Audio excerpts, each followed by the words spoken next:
Hello दोस्तों, अस्सलाम वालेकुम। नमस्कार दोस्तों, आप लोग कैसे हैं? आशा करते हैं आप लोग अच्छे होंगे। ये देखिए दोस्तों, ये देसी आम देखिए दोस्तों कितना तेज, ये पूरा बागी पूरा फरा हुआ है। ये देखिए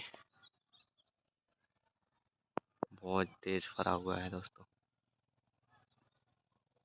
उधर ये देखिए पूरा बागी फरा हुआ है दोस्तों।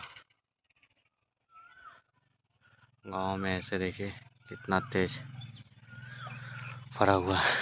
ये देखिए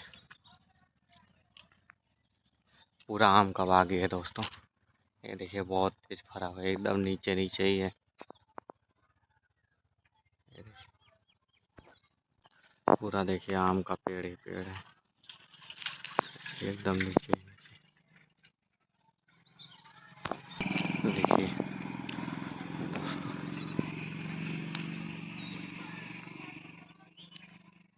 ये देखिए एकदम पास में कितना तेज फरा हुआ है।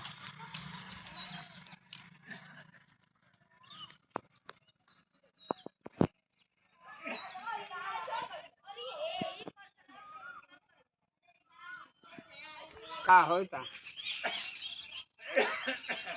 हाँ पहले लाठी भरेलु का